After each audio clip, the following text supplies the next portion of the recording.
But there's an emotional truth there. Yeah, of course. That was nonfiction. Right, yeah. Do you use that same sort of emotional truth in many of your stories? Well, I think in the recent collection, yes. What was on the forefront of your mind when you were writing this? You knew it would be a collection? Yes, I knew it would be a collection, Voices from the Blue Hotel.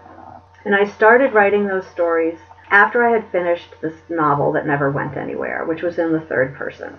And I had recently started teaching full-time, too, when I started writing those. I wanted to work only in first person. I wanted to think really hard about why make that choice? Because a lot of my stories were in third person limited, and that, for me, is the most comfortable position as a writer. So if I make a switch to first person, what does that allow me to do that another point of view doesn't allow me to do? And I decided that really the major difference is the question of reliability and voice. Everything else that you can do in first person, for me personally, I can do better in third person. I can make the reader feel close to the character better in third person than first person. So once I figured that out, I decided that each story would have a different first-person narrator, and that I would try to create voices that were particular to those narrators. So that was one impulse. And the other impulse was I had just started teaching and full-time, so I was suddenly reading a lot of student work and trying to figure out, how do you assess this work? And I remember very clearly one story I got, probably in a beginning class, that was line by line, quite well written.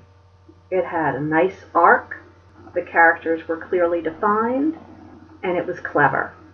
But its lack of maturity and emotional content ended up so far outweighing its skills that I really began to think about emotion. How do stories deal with emotion? So the other impulse behind all the stories in there was that for each one, there is some sort of inexplicable emotion. One of those really deep emotions that you just cannot explain. So those were the two impulses, sort of a formal impulse and a thematic impulse behind all the stories in that book. It makes a lot of sense. The voices from the Blue Hotel. That's great. I have a question about one of them. And it's throwing voices, definitely. Mm-hmm. So you write this from the perspective of a black woman. Mm-hmm. And then it changes to interrogating the voices, what the section is labeled. And then it seems to be coming from the writer herself. Mm-hmm. And yet it sort of seems like the second half of the story, basically. So it seems like there are like dual voices in this one. Is that how it's supposed to function? Yeah. So the origin of that story was the only time this has ever happened to me in my entire life. I know other writers talk about this where they hear the character's voice and the character just tells them the story. So that happened to me there. I woke up in the middle of the night one night and that black lady was whispering in my ear and she told me that whole story. And I got up in the morning and wrote it down. Wow. But after that, I really began to think about it and to really interrogate. This was the early 1990s. It's still an issue. As a sort of privileged white writer, do I have the right to write from the point of view of a character like that or use a voice like that? Now, I always felt that, yes, all writing is an act of the imagination, and you could be appropriating a point of view or a voice in that way in order to exploit it. That's possible, but that's not a reason to not try. And so you try your very hardest to do it without being exploitative. But I knew that if I just put out the first half of that story, that would be a real issue. And I wanted to address the issue up front and talk about it in the second half. So that's why I wrote the second half. I also did, as it says in the second half, I did a lot of research, both just, living in Oakland, listening, and library research. So I was living in Oakland part-time and then living in Corvallis part-time, and one of my colleagues up there was a really great resource for sort of book research into Black English and how, not just what that sounds like, but how you depict that on the page. So I did sort of both sorts of research and then went back and revised the first part in terms of voice to try and make it accurate, but not to rely on misspelling tricks of diction that people fall into and that I think ultimately are not that effective. One of my questions about the fairy tale style was that it does sort of remind me of music, just being sort of lyrical in a way. And different voices do seem to have a different sort of musical cadence if we're looking at it from an auditory standpoint. In some of your stories, then music has been engaged with directly, like in Noctambus. And you said as a child you often went and saw music. So is that something that you do consciously, or is it something you're interested in? Well, yes, in many levels. So both writing directly about music, as in Noctambus. I mean, when I first met my husband, he was in several different bands. And for years, I tried to write a rock and roll story. You know, a story that conveyed what it was like to be in a club listening to music. And I could never do it. I don't really think that story does it either, but it came as close as I could. And then after I did that, I didn't have to try anymore. So there's dealing with music directly, and then one of the other nonfiction pieces I'm thinking about working on now is going to address a piece for two pianos by Shostakovich that he wrote when he was 18, right after his father died, and he and his sister would go and perform this piece. So I'm returning to writing sort of directly about music. I don't do that very often, but I do think about the sound of language a lot as I write. I use a lot of alliteration, sometimes too much, and I have to go back and take it out because it's distracting. But I think about that a lot, and I think about the ways in which the sound of a particular passage might support its meaning. Not with every word, but I do think about that consciously quite often. There's a story in Cartographies that takes place in like 1400s. It's a sort of historical setting. Why did you decide to do that? I wrote that first draft of that as an undergraduate. I didn't minor in art history because I didn't want to have to take however many foreign languages they would make you.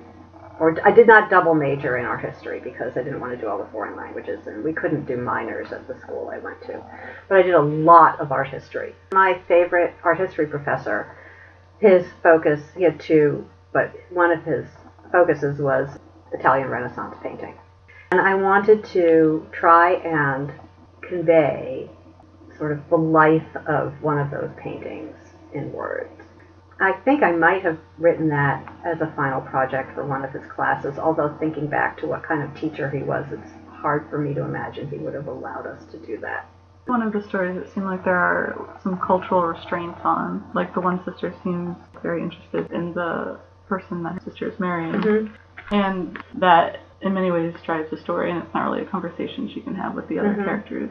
And I see that tension in other places as well. Yeah, well, I think I'm really interested in people's secret lives. The lives, everyone has secrets. And I'm really interested in their secret lives. So there's a story in Voices from the Blue Hotel, the one about the fans, like the baseball fan husband and then the wife who's a Hugh Grant fan. I think that those sorts of things people are embarrassed about, and yet people's fantasy lives are so important to them. So I think that is an ongoing concern, interest that pops up in a variety of ways.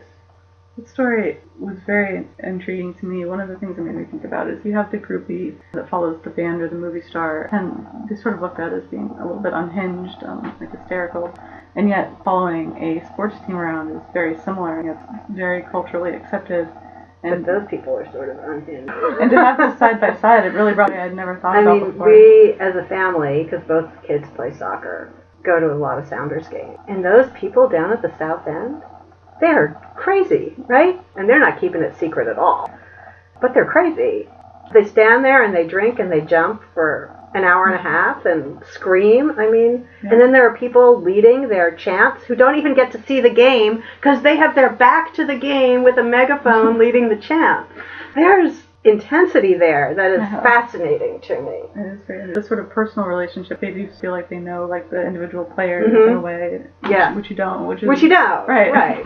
The same way with TV stars. Yeah, right. And people reading People magazine or something in the grocery line and feeling like, oh wow, I really know Kim Kardashian now. Right. I wonder a little bit about like the feminist aspects in your writing process, because I think this does underline sort of like a gender difference here. Makes me think about the unhinged woman, a female, and it's usually a male who's really big into sport. To look at it right next to each other, it makes me much more sympathetic to female and seeing everything equally crazy. Is that something that you wanted to do to show this the feminine and masculine sort of next to each other being very equal? I mean, yeah, I think so. To pull out? I think so. Do you consider yourself like a feminist writer? Yes. Are there feminist influences that are in theory and in creative writing? Well, I really actually think real life is the biggest feminist influence. Watching my mother, who was as serious a painter as my father, the distinctions, the expectations put different sorts of pressures on both of them in ways that really aren't healthy. So she was as serious a painter as my father. She had as much art education as he did. But start with her perspective. So she could not get a college level teaching job for years. Years and years and years and years and years. Eventually she did. She could not take out a loan in her own name at one point. He had to co-sign for her. She taught little kids art for years, which she didn't thoroughly enjoy. Her studio was in our apartment until I was in middle school. So she could not get away. Now she found ways around that. Until I was in high school, I had a 7:30 bedtime, which I didn't even realize was weird until I got to college and, you start talking to people on your hall. I didn't have to go to sleep, but I had to be in my room, in bed, at 7:30 every night until at some point in high school. Why was that? It was so she could go into her studio and not be bothered by me. And when I first figured this out, of course I was furious, but now I totally get it. And I'm grateful to her because what did I do? I read and read and read and read. There's that. It was the 1960s and 70s, and first wave, or maybe that was second wave, feminism was really important, and I saw a lot of that firsthand. One of our family friends was a writer named Esther Broner, and she knew all those feminist writers in New York. So she was friends with Gloria Steinem. I got to meet Gloria Steinem.